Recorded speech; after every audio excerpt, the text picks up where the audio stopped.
Here we'll start with Percy and then go to Jeff. Percy, go ahead. Hey there, Coach. How are you doing? Pretty good. Hey, would like to take you back to the fourth quarter there. You guys are up for a fairly close game on the road, and then bam, it stretches really quick to 9, and it didn't really get close after that. Just what happened during that spurt there? Uh, Off memory, I would have to watch film, but off memory, I think we just, tightened up with what we wanted to do. I know we created some havoc defensively that got us some looks. Offensively, I thought we were a little bit more intentional with our offensive attack, knowing that they were in the bonus and trying to get downhill a little bit. But I thought that there was an increase in focus and intensity.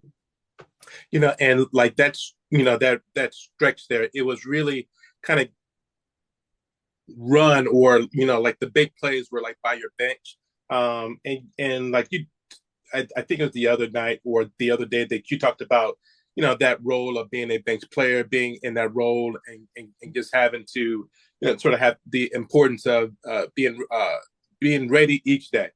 Can you talk about your bench tonight, from like Jordan to Sammy to Sadie's there? Yeah, and I think I told you the other day, it's about their comfort level too. And it's difficult to come into the game and have immediate impact. And so, just like our starters have a job to start the game a certain way, our bench players do as well, our role players do as well. And I thought, our Jordan's focus was great. The defense that she provided and even the offense today, I thought that she was a force, in the paint, and her decision making was really good.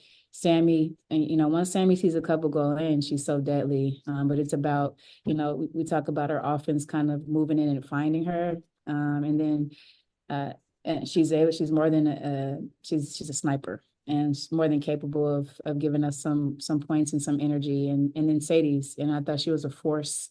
She got some 50-50 balls, and she established herself. And if they lock into that, all the time, then we're even better, because those are excellent players and they have a lot to give. Awesome, Coach. Thank you. Jeff Brown and then Miles. Yeah, just going along with that with the bench and specifically with Jordan. She shot 4 of 5 today, and what I've noticed is she's really getting good at that kind of drive into the paint pull up from short range. Kind of what are you seeing from her growth with this season, especially compared to last? She had an opportunity to work on her game in off season. Coming from college and into a training camp and immediately into the pros, you don't know what to expect. And, you work diligently in the off season to be the player that she is right now. And obviously she's not a finished product, but today her focus was just top notch. When she's focused and sharp in her coverages, and offensively she made very good decisions. I don't want her to not shoot the three when she's open, but I want her to be mindful of her athletic ability and gifts around the rim. And her efficiency is gone way up this year, because she's literally worked on her left and right hand and finishes, and showing in games. Nice. And then I'm gonna try to ask this question better than I asked Skylar, but I'm kind of curious. Skylar's really good at like getting dribble penetration and everything. That's something that Jewel can do as well. For you as a coach, how does it benefit when you have two guards that kind of can do that at the same time on the court? And how does that like benefit the offense and open up the offense more? Yeah, it helps us a lot to have versatility with what we do.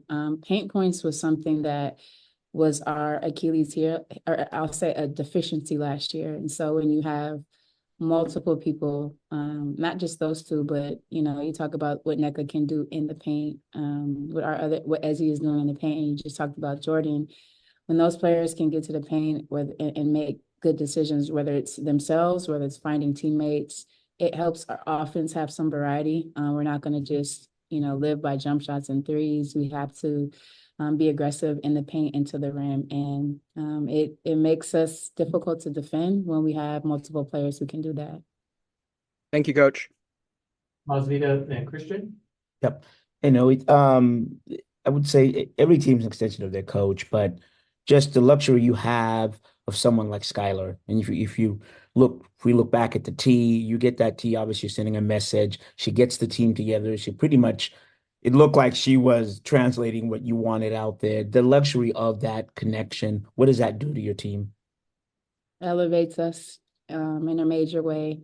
We're still getting to learn each other, but in this early stage, there's a connectivity that we have that has been amazing for me, because I don't have to say certain things. I can look, or I can do, as in get a tech, and she understands exactly what that means. And for it to be early and for her to understand me, it shows that, we're in a good spot, because it's only going to get better. The other thing that she is an elite player. So, through whatever I do and say, she's able to actually execute those things because of her talent, because of her knowledge of the game, and because she's a very, very good leader and amazing at basketball, period. So it's a luxury for me to have a person who it wants to be coached, still, as good as she is, she wants to be coached, and she understands what I need for her in a leadership role. And then talked about the last game, but your big stops in the third and fourth quarter, they weren't just one person. It was like somebody slaps the ball rolls on the floor, somebody dives on it, and then finds an open teammate. Just expanding more what you talked about last game about, the way in which you win the game. Yeah, the 50-50 balls. I got on the team about it last game, because I felt like even against LA, we weren't quick to them. And, Ezzy dove on that ball. I think that was huge for us.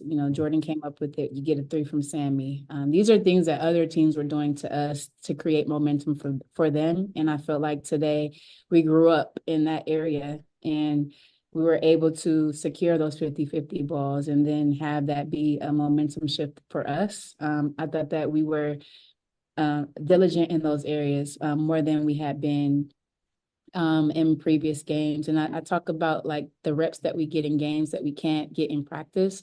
These are the things that we have to continue to hone in on and grow from in games. And I think that once when we start having multiple people dive on the floor, then we're even, more deadly, because those are possessions that can garner really good, success for us. So like you said, it's not just one player, it becomes contagious. And I thought that that's what happened today. Thank you, Coach. Christian, and then we'll take a couple of questions here in the room. Hey, Coach, congrats on the win. After 9 first half turnovers, team only had 2 in the second half. With the diversification of ball handlers, at least every player had at least 2 assists. Jewel and Skylar at the weight was 6 apiece. Just wondering what you're seeing from them learning as a group and a unit and cohesive as well on the court. Yeah, a commitment to wanting to move the ball a little bit more consistently that we have. But also, I think it's just, time and getting to know each other, knowing that, if a certain player is on the floor, this player likes this play or executes this play really well. I think the time that we have, the reps that we're getting in the game helps with chemistry building, helps with literally passing and catching and executing the fundamentals of the game. And, when you're able to learn and execute those things at a high level, it makes the team want to mimic that in every possession. So I'll just point back to just time that helps with this synergy that we're gaining right now. Thank you. Talking about Victoria Davis a little bit. Mhm. I think the league has completely missed her on-ball defense. Yeah. Talk about her a little bit. She's a consummate pro. She's a high IQ player. She understands scout defense. She knows player tendencies, and she's physical, and she's always in the right spots. And when she's not, she understands that the next possession she needs to fix that. But she's been very strong for us, and it starts with her approach to the game. When she's between the lines, she's very sharp, and she's given us a big lift. Coach, can you talk about some of the incentives that the Black Coaches Association is doing this year after the Olympics, of course? I know you. Yeah, I don't know. I'm so locked into the season, but being in the Black Coaches Association is something that I don't take for granted or lightly. We have a responsibility to, use our platform to acknowledge other Black coaches, not only in the pros and college and high school, and continue to use our platform to empower and uplift, and just make sure we're providing resources, to every coach that has a dream or wants to maintain, their coaching status with wherever they are. So we've done some Final Four stuff, and I know Pooh Jeter is an amazing ambassador for us. So forgive me for not knowing what's on the radar for coming up. I'm so locked into the season, but it's amazing to have a union that gives us a platform and uplifts us in a major way. But coming into this game, the Dallas Wings, they have really good defense, and they've been in every game that they've played. Yeah. Their record is not indicative of what Of course. they are.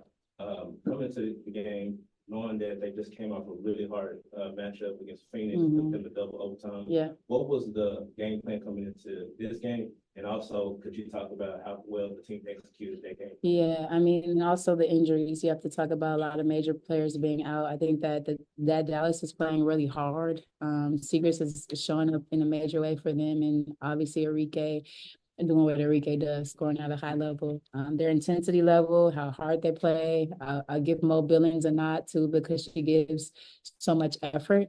I think that's why they're in games, because they're literally playing hard. Our defensive effort, our focus was the head of the snake, which is Enrique. So we wanted to disrupt her, but also we knew the points in the paint were going to be,